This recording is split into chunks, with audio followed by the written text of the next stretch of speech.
Halo Sapo, selamat datang kembali di channel Bumi Lasura di mana sejarah kembali bernyawa. Bayangkan sebuah negeri muda yang baru 2 dekade merdeka. Negeri ini berdiri di persimpangan sejarah dengan seorang pemimpin karismatik yang namanya menggema di panggung dunia, Soekarno.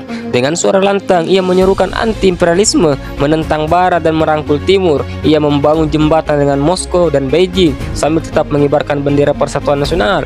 Namun, langkah besar ini justru membuat dunia semakin waspada. Amerika memandangnya dengan penuh curiga, sementara Uni Soviet dan Cina melihatnya sebagai kawan penting. Indonesia saat itu bukan negara biasa. Ia menguasai jalur strategis, memiliki sumber daya melimpah dan dihuni oleh rakyat yang jumlahnya sangat besar.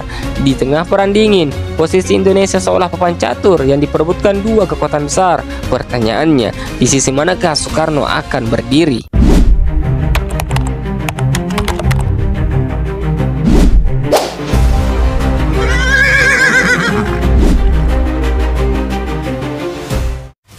Sejak 1950-an, desas-desus tentang campur tangan asing di Indonesia sudah berhembus. Peristiwa PRRI Permesta misalnya memperlihatkan bagaimana kekuatan luar mencoba mengganggu stabilitas negeri ini. Ketika seorang pilot asing bernama Ellen Pope tertangkap di Ambon, dunia tersentak. Apakah ini bukti bahwa kekuatan besar benar-benar ikut campur, ataukah hanya bagian kecil dari konflik internal yang lebih rumit? Di saat yang sama, Partai Komunis Indonesia berkembang pesat. Jutaan orang bergabung menjadikannya partai komunis terbesar di luar Cina dan Uni Soviet. Washington, yang saat itu sangat khawatir dengan efek domino komunisme di Asia Tenggara, tentu menaruh perhatian serius. Namun, benarkah Amerika lewat CIA sudah menyiapkan rencana rahasia untuk menghalangi langkah PKI? Ataukah semua hanya teori yang tak pernah benar-benar terbukti? Situasi makin panas setelah Presiden John F. Kennedy tewas pada tahun 1963. Kennedy dikenal lebih lunak kepada Soekarno, tetapi penggantinya, Lyndon B. Johnson, membawa kebijakan baru yang jauh lebih keras. Kabarnya CIA mendapat mandat khusus untuk menjaga Asia Tenggara dari ancaman merah. Tapi sejauh mana mandat itu dijalankan di Indonesia? Apakah operasi rahasia benar-benar dilancarkan? Atau Indonesia justru jatuh karena intrik politik di dalam negeri semata? Semua misteri itu berpuncak pada malam 30 September 1965. 6 jenderal angkatan darat diculik dan dibunuh oleh sebuah kelompok misterius. Peristiwa itu mengubah wajah bangsa selamanya. Narasi resmi menyebut PKI sebagai dalang, dan sejak saat itu dimulailah pembersihan besar-besaran. Ratusan ribu orang terbunuh, desa-desa diliputi teror, nama-nama hilang dari catatan sipil, keluarga tercerabut dari akar sejarahnya. Tetapi pertanyaan besar tak pernah hilang, benarkah PKI sepenuhnya bertanggung jawab? Ataukah ada kekuatan lain yang mengatur semua dari balik layar? Apakah benar ada tangan-tangan asing yang ikut menyulut api dalam kegelapan?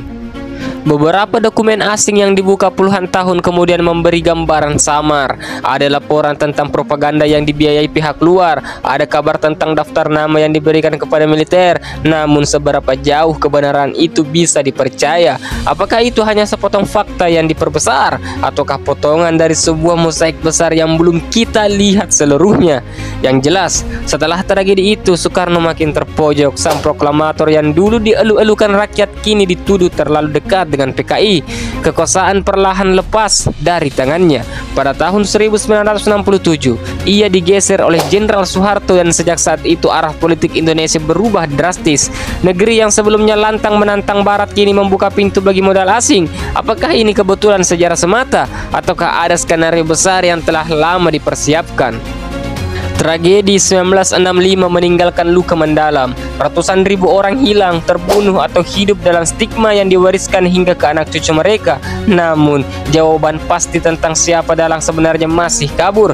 Versi resmi Orde Baru menyalahkan PKI sepenuhnya, sementara sejumlah sejarawan dan peneliti meyakini ada campur tangan asing. Mungkin CIA, mungkin M16, mungkin gabungan keduanya. Tapi adakah bukti tak terbantahkan? Hingga kini, kebenaran itu masih tersembunyi di balik dokumen yang terkunci di arsip rahasia Washington dan London. Lalu, bagaimana kita sebagai bangsa harus melihat peristiwa ini? Apakah kita percaya begitu saja pada satu versi sejarah? Ataukah kita berani membuka ruang diskusi, meragukan, mempertanyakan, dan mencari kebenaran sendiri? Sebab sejarah bukan hanya tentang masa lalu. Sejarah adalah cermin yang memantulkan siapa kita hari ini. Pertanyaan tentang CIA dan kudeta 1965 bukan hanya tentang konspirasi politik, melainkan tentang bagaimana sebuah bangsa bisa dipengaruhi oleh kekuatan yang lebih besar. Apakah kita benar-benar berdaulat, ataukah kita hanya bidak kecil dalam permainan raksasa? Mungkin kita tak akan pernah menemukan jawaban pasti, tapi justru di sanalah misterinya. Kebenaran sejarah kadang kabur, terkubur dalam arsip, atau sengaja disembunyikan. Yang tersisa hanyalah jejak-jejak samar, pertanyaan-pertanyaan yang menggantung dan luka yang masih terasa hingga kini. Dan di titik inilah aku ingin mengajak kalian semua berpikir, apakah CIA benar-benar terlibat dalam penggulingan Soekarno? Ataukah semua ini hanyalah tragedi internal yang kemudian dimanfaatkan oleh pihak asing? Bagaimana menurut kalian? Mari kita diskusikan bersama, karena dari diskusi itulah kita bisa sedikit lebih dekat pada kebenaran yang sebenarnya.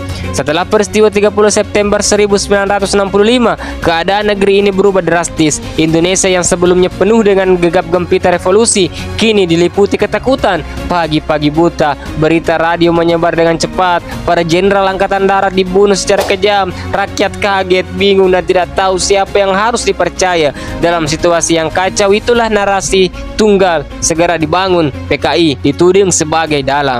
Tuduhan itu begitu cepat menyebar seolah-olah semua sudah disiapkan. Pertanyaan pun muncul, mengapa begitu mudah bagi angkatan darat menguasai media dan mengarahkan opini publik? Apakah ini murni refleks militer untuk mengendalikan keadaan? Ataukah ada peran kekuatan lain yang sejak lama menunggu momen ini? Soekarno, sang proklamator, tiba-tiba berada dalam posisi sulit. Ia yang sebelumnya dielu-elukan rakyat kini ditatap dengan curiga.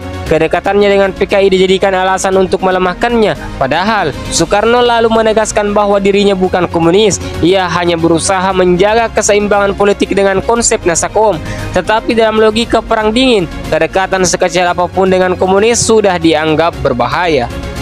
Di titik inilah peran CIA sering disebut-sebut. Ada kesaksian dari sejumlah mantan pejabat asing yang menyebut bahwa Amerika mendukung penuh pembersihan PKI.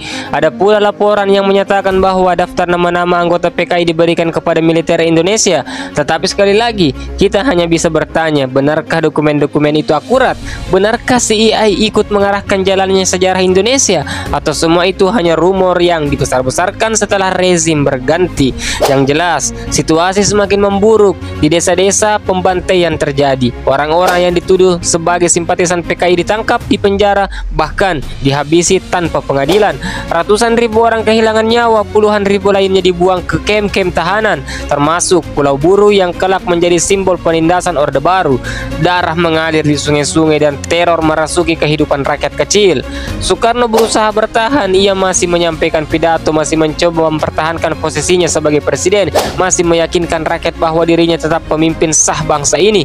Namun kekuasaannya makin tergerus, angkatan darat semakin dominan, dukungan internasional pun beralih. Negara-negara barat yang sebelumnya waspada terhadap Soekarno kini menyambut hangat kepemimpinan baru yang muncul. Pada tahun 1966, Surat Perintah 11 Maret atau Super Semar menjadi titik balik. Dokumen itu yang hingga kini masih menyisakan kontroversi, memberikan kewenangan kepada Soeharto untuk mengambil tindakan demi keamanan negara. Dengan dokumen itu perlahan tapi pasti Soeharto menggeser posisi Soekarno. Tahun 1967, Majelis Permusyawaratan Rakyat sementara resmi mencabut mandat Soekarno. Sang proklamator diturunkan dari kursi kepresidenan. Pertanyaannya, apakah penggulingan ini murni buah dari konflik internal, ataukah ada operasi besar yang dirancang sejak lama?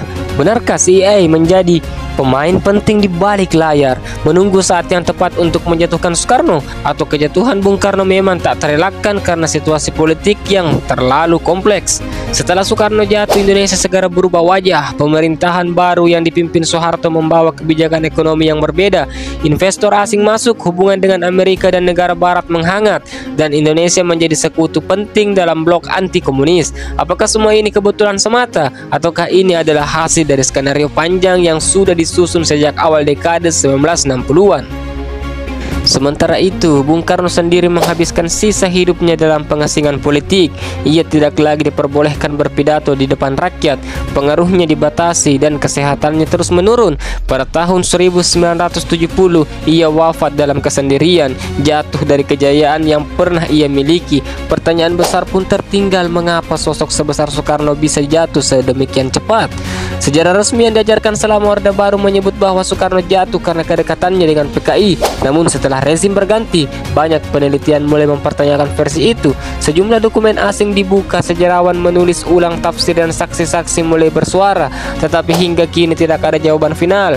Hanya pertanyaan-pertanyaan yang terus menggantung. Apakah CII benar-benar menjadi dalam penggulingan Soekarno? Ataukah Bung Karno jatuh karena intrik bangsanya sendiri? Satu hal yang pasti, tragedi 1965 mengubah Indonesia selamanya. Dari sebuah bangsa yang lantang menantang imperialisme menjadi negara yang justru akrab dengan modal asing. Dari negeri yang penuh semangat revolusi berubah menjadi bangsa yang hidup dalam kekuatan politik, dan semua itu bermula dari malam kelam di penghujung September 1965.